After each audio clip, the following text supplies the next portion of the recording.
Hey guys, welcome back to the AR YouTube channel. और कल यानी कि 29 मई 2022 को तारा एयर का एक छोटा सा विमान पोखरा एयरपोर्ट से जोमसम के लिए उड़ान भरा। प्लेन को करीब 25 मिनटों में जोमसम एयरपोर्ट पहुंच जाना चाहिए था, पर अफसोस ऐसा नहीं हुआ। प्लेन का रेडियो डिस्कनेक्ट हो गया और अचानक से प्लेन रडार से भी गायब हो गया। ATC बार बार कांटेक्ट करने की कोशिश कर रहे थे, पर कोई भी जवाब नहीं मिला। पायलट के फोन को भी रिंग किया गया, पर शायद फोन को उठाने वाला कोई जिंदा ही नहीं बचा था। क्या थी पूरी कहानी? कैसे एक प्लेन अचानक से गायब हो गया? जानेंगे पूरी कहानी आज के इस वीडियो में। 29 मई 2022 पोखरा एयरपोर्ट तारा एयर का एक छोटा सा विमान 19 पैसेंजर्स और 3 क्रू मेंबर्स के साथ सुबह के 9:55 में उड़ान भरा। प्लेन में 13 लोग नेपाल, 2 जर्मन और 4 इंडियंस भी सवार थे, जिनका नाम अभिषेक कुमार त्रिपाठी, उनकी पत्नी और 2 बच्चे धनुष और रितिका थे। प्लेन धीरे धीरे 10,000 फीट के एल्टीट्यूड में पहुंच गया।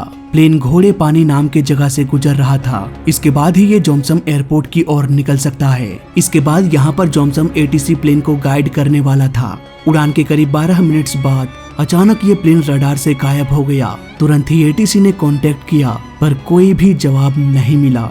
ये खामोशी एक अनहोनी की ओर इशारा कर रही थी, लेकिन किसी भी तरह का इमरजेंसी या मेडे कॉल ना आने के कारण ATC को इस बात की उम्मीद थी कि हम प्लेन से दोबारा कांटेक्ट कर लेंगे। घड़ी की हर एक टिक टिक उन सारे उम्मीदों पर पानी फेर रही थी। आधे घंटे गुजर जाने के बाद भी इस प्लेन से दोबारा संपर्क नहीं हो पाया और न ही ये प्लेन जोमसम एयरपोर्ट पहुंचा। खबरों के मुताबिक कुछ लोगों ने पायलट के फोन पर कॉल किया। फोन तो बज रहा था, पर कोई भी रिस्पॉन्स नहीं आया। अब सब कुछ समझ में आ चुका था। मैसेज से मेरा इंस्टाग्राम भर गया कि सर एक प्लेन क्रैश हो गया है। क्रैश के बाद 2 हेलीकॉप्टर्स को भेजा गया। अब उन्हें विशाल पर्वतों के बीच एक छोटे से प्लेन को ढूंढना था, पर मौसम इतनी खराब होती जा रही थी कि क्रैश पॉइंट को खोज निकालना भी बहुत मुश्किल हो गया। 4-5 घंटों तक छानबीन के बाद भी प्लेन का नामो निशान भी नहीं मिला। फिर शाम को एक खबर आई कि ये प्लेन क्रैश हो चुका है, पर मौसम की खराबी के कारण रेस्क्यू ऑपरेशन को भी रोक दिया गया और ये कह दिया गया कि अगली सुबह से रेस्क्यू ऑपरेशन शुरू होगा। ये खबर दिल दहला देने वाली थी। अगर कोई घायल भी होगा तो इतने वक्त तक सरवाइव करना नामुमकिन था। भले ही पूरा देश सोया होगा, पर घटना में मारे गए लोगों के रिलेटिव्स को नींद भला कहाँ आने वाली थी। घटना के अगले दिन आज यानी कि 30 मई रेस्क्यू टीम 14,500 फीट ऊपर क्रैश साइट पर पहुंच गए। चारों ओर प्लेन का मलबा बिखरा पड़ा था। प्लेन की इतनी बुरी हालत देखते ही ये पता चल गया कि कोई भी जिंदा नहीं बचा होगा। आज सारे बॉडीज को पर्वत से लाया जा रहा है। प्लेन के ऐसे हादसे रोंगटे खड़े कर देते हैं और पीछे छोड़ जाते हैं बहुत सारे अनसुलझे सवाल ये कि अगर मौसम खराब था तो प्लेन को टेक ऑफ करने की इजाजत क्यों दिया गया?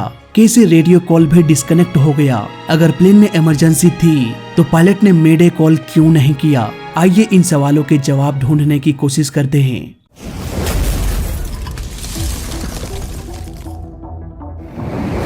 डिस्क्लेमर, ये इन्वेस्टिगेशन मैंने खुद किया है और ये केस अंडर इन्वेस्टिगेशन में है, इसलिए हो सकता है सच कुछ और निकल जाए। मैं सिर्फ और सिर्फ फैक्ट्स और क्लूज को ध्यान में रखते हुए इस केस को सॉल्व करने की कोशिश कर रहा हूँ।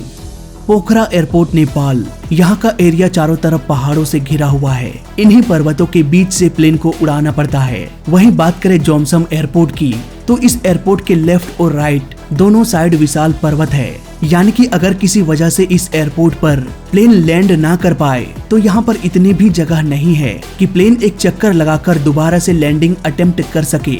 14 मई 2012 में यहाँ पर एक ऐसा ही केस देखने को मिला था। प्लेन जब लैंड नहीं कर पाया तो पायलट ने प्लेन को वहीं पर मोड़ने की कोशिश किया। एयरपोर्ट के दोनों तरफ विशाल पर्वत होने की वजह से प्लेन ठीक से मुड़ नहीं पाया और ये लेफ्ट साइड के हिल से जा टकराया। इस प्लेन में मोस्ट पॉपुलर स्टार किड तरुणी भी थी, जिसे हम रसना गर्ल के नाम से जानते हैं। I love you, रसना।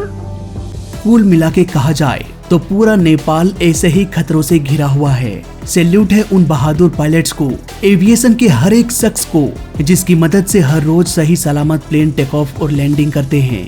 दोनों एयरपोर्ट के बारे में जानने के बाद अब आते हैं तारा एयरलाइन के पास और समझने की कोशिश करते हैं कि आखिर हुआ क्या था। फ्लाइट रडार 24 के अनुसार पर्वतों के बीच से होते हुए ये उड़ान भर रहा था। करीब 12-13 मिनट्स बाद प्लेन को नॉर्थ की ओर मोड़ना होता है। जैसे ही ये प्लेन मुड़ा वैसे ही ये रडार से गायब हो गया। अगर हम प्लेन के एल्टीट्यूड को देखें तो हमें पता चलेगा कि प्लेन का एल्टीट्यूड मुड़ने से पहले 11,750 फीट था और आखिरी बार जब प्लेन का एल्टीट्यूड नोट किया गया तब 12,825 फीट था। यहाँ पर प्लेन का स्पीड भी बढ़ रहा था। इसका मतलब ये है कि प्लेन ऊपर जा रहा था, स्पीड भी बढ़ रही थी। किसी भी तरह का टेक्निकल या स्ट्रक्चरल फेलियर नहीं था। अगर ऐसा होता तो प्लेन नीचे की ओर जाता, लेकिन यहाँ पर प्लेन गिर नहीं रहा था। प्लेन का एल्टीट्यूड बढ़ते बढ़ते रडार से गायब हो गया, यानी कि रडार से गायब होने से पहले सब कुछ ठीक था। शायद इसीलिए पायलट ने कोई भी मेडे कॉल नहीं किया। अगर हम इस मैप को 3D सैटेलाइट व्यू में देखें तो प्लेन कुछ इस तरह से पहाड़ों के ऊपर से उड़ते हुए आया होगा और जोमसम एयरपोर्ट की ओर जाने के लिए मुड़ गया। लेकिन यहाँ पर मुझे थोड़ा सा गड़बड़ लग रहा है। प्लेन मुड़ने से पहले 304 डिग्री के हेडिंग में था और मुड़ने के 1.5 से 2 मिनट बाद प्लेन का हेडिंग 14 डिग्री पर था, यानी कि महज 1 से 2 मिनट में ये प्लेन करीब 70 डिग्री नॉर्थ की ओर मुड़ गया। ये सब कुछ बहुत जल्दी हो गया। अगर प्लेन थोड़ा स्लोली मुड़ता तो प्लेन पहाड़ों के बीच से होते हुए निकल जाता, पर अफसोस ऐसा नहीं हुआ। हो सकता है मौसम के खराबी के कारण, लो विजिबिलिटी के कारण पायलट्स को ठीक से दिखाई नहीं दे रहा होगा। उन्हें लगा होगा कि हम ठीक मुड़ रहे हैं, लेकिन वो कुछ मिनट्स आगे चल रहे थे। घने बादल होने की वजह से पर्वत भी ठीक से दिखाई नहीं दे रहा होगा। पायलट अपने एल्टीट्यूड को बढ़ाते हुए उड़ रहे थे ताकि थोड़ी बहुत अगर मुड़ने में प्रॉब्लम हो तो वो पर्वत के ऊपर से निकल जाए, लेकिन अफसोस ऐसा नहीं हुआ। अचानक प्लेन के सामने पर्वत आ गया होगा, क्योंकि प्लेन 12,825 फीट पर उड़ रहा था और जल्दी मुड़ने के कारण ये प्लेन उन पर्वतों की ओर बढ़ने लगा जिसकी ऊंचाई प्लेन के एल्टीट्यूड से भी अधिक है। तो जाहिर सी बात है, क्रैश होना तो लाजमी था। अचानक आए पर्वत की वजह से हो सकता है पायलट्स को वक्त नहीं मिला होगा किसी इमरजेंसी या मेडे कॉल करने का। टकराव के तुरंत बाद ये रडार से गायब हो गया होगा। अक्सर लो विजिबिलिटी के कारण पायलट्स यहाँ पर कंफ्यूज हो जाते हैं, बादलों के बीच छुपे विशाल पर्वतों को देख नहीं पाते। ऐसे में ये दोबारा से गांव का चक्कर लगाकर फिर से सही रास्ते की ओर निकल जाते हैं। यहाँ के स्थानीय निवासियों का भी यही कहना था कि अक्सर हमारे गांव के ऊपर प्लेन्स गोल गोल चक्कर लगाते हैं। सो गाइस, अब आपको आइडिया लग गया होगा कि कैसे प्लेन रडार से गायब हो गया, कैसे रेडियो कॉल डिस्कनेक्ट हो गया, क्यों पायलट मेडे कॉल नहीं कर पाया। अभी भी घटनास्थल की छानबीन किया जा रहा है। ढेर सारे सबूतों का मिलना अभी बाकी है।